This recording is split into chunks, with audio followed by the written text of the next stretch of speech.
We will now discuss a concept called equipment reliability and space qualification used in satellite communication system. The components that make up the satellite must have very high reliability in the hostile environment of outer space. And a strategy must be devised that allows some components to fail without causing the entire communication capacity of the satellite to be lost. Actually, what happens once you launch the satellite, you cannot alter any component. So, before launching, you have to do lots of experiments, lots of design changes.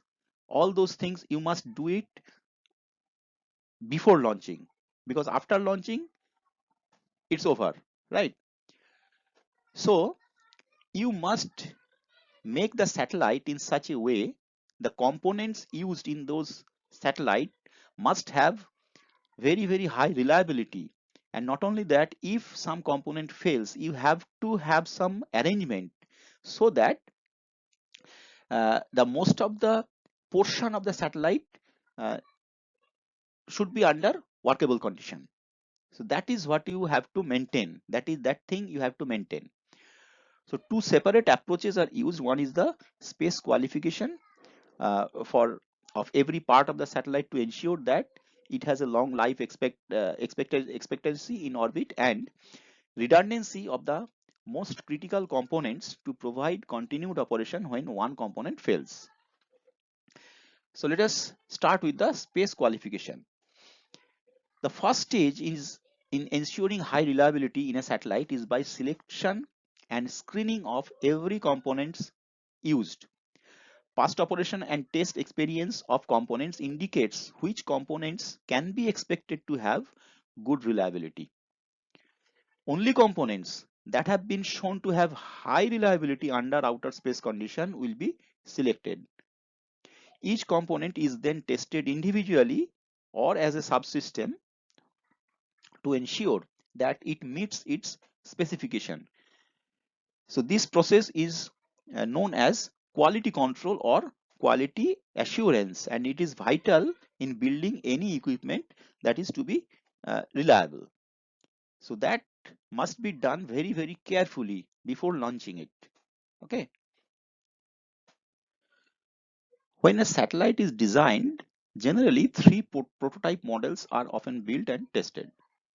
So it is also subjected to vibration and shock testing to simulate vibration levels and G forces likely to be encountered on launching. So it is not just by just testing the current and voltage or temperature like that. You have to do lot of experiments on the components, different components, and as a whole the prototypes. The thermal model contains all the electronic packages and other components that must be maintained at the correct temperature. Many components used in satellite are known to have limited lifetimes or a finite probability of failure. If failure of one of these components will jeopardize the mission or reduce the communication capacity of the satellite, a backup or redundant unit will be provided. The design of the system must be such that when one unit fails, the backup can automatically take over or be switched into operation by command from the ground. Both are possible. Redundancy is always provided for traveling wave tube or high power amplifiers used in the transponders of a communication satellite, as these are known to have a limited lifetime. Actually, what happens, all the components which are very much essential or have known to have limited lifetime should have redundancy. That means more than one component will be launched or will be incorporated, and when one part is one part is lost or one part is not working, automatically or using command the other part will take over. One parameter that is very important for satellite communication system is the reliability. We need to able to calculate the reliability of a satellite subsystems for two reasons. First, we want to know what the probability is that the subsystem will still be working after a given time period. The second is we need to provide redundant components or subsystems where the probability of a failure is too great to be accepted. So reliability theory is a mathematical attempt to predict the failure and is therefore less certain than other mathematical techniques that operate in absolute terms. For most electronic equipments, probability of failure is higher at the beginning of life, which is called the burn-in period, than at some later time. That means when the system is uh, uh, under working condition, then the probability of chance of failure is lesser and it is almost stable. But at the end of life, again the probability of failure becomes larger. So we have a bathtub type of curve for probability of failure. Semiconductors and integrated circuits that are required to have high reliability are subjected to burn-in periods from 100 to 1000 hours, often at a high temperature and excess voltage to induce failures in any suspect device and to get beyond the initial low reliability part of bathtub curve. The reliability of a device or subsystem can be defined in this way. RT, that is the reliability, is Ns by N0, where Ns is the number of surviving components at time t and N0 is the number of components at start of test period. So number of components that failed in time t, that is the failed component nft, that is equal to N0 minus Nst. The probability of any one of the N0 components failing, this is related to the mean time before failure or MTBF. So MTBF can be defined in this way: M equal to 1 by N0 summation of Ti, I equal to 1 to N0. So summation is taken for all the components. The average failure rate, that is written as lambda, is the reciprocal of the MTBF. So if we assume that lambda as a constant, so lambda becomes number of failures in a given time divided by number of surviving components. So lambda becomes 1 by ns into delta nf by delta t, or 1 by ns dnf by dt under the limit delta t tends to 0. That means that is equal to 1 by mtbf. So failure rate lambda is often given as the average failure rate per 10 to the power 9 hour. The rate of failure, that is dnf dt, is the negative of the rate of survival, that is dns dt. So we can say that lambda equal to minus of 1 by ns into dns dt, that is equal to minus 1 by n0 into r d dt of n0r.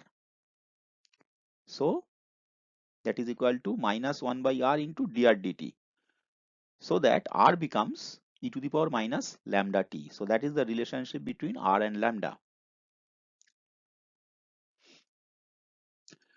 So end of useful life is usually taken to be time t1, at which r falls to 0.37, that is 1 by e times, which is when t1 equal to 1 by lambda, that is equal to m. The probability of a device failing therefore has an exponential relationship to the MTBF and is represented at the right hand end of the bathtub curve that we have shown earlier. Another very important thing is the redundancy. Redundancy means if one component fails or if there is any problem in one component, another component or another part will take it over to maintain the link or maintain the operation. Now, there are several connections for redundancy, like series connection. Here we have different components that are connected in series. We have parallel connection like this one. We have series parallel connection. So some components are in series, some components are in parallel. Another is the switched connection. So number of components will be there, and there will be some switch at both input and output side, and this switch will decide which one will be connected in that particular uh, component or subsystem. So these are different connections. Depending on various situations, we can have to use different connectivity.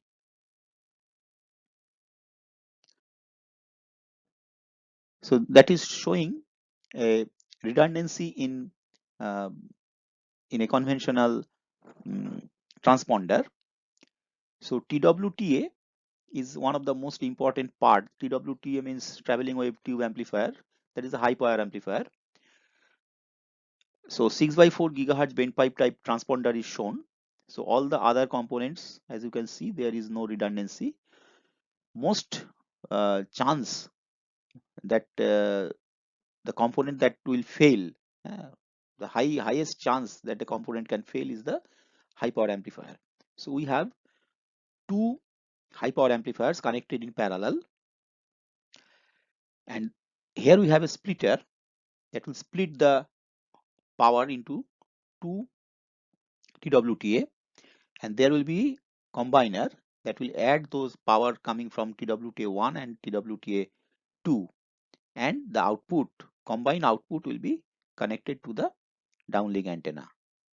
So this is how we can connect two TWTAs in parallel.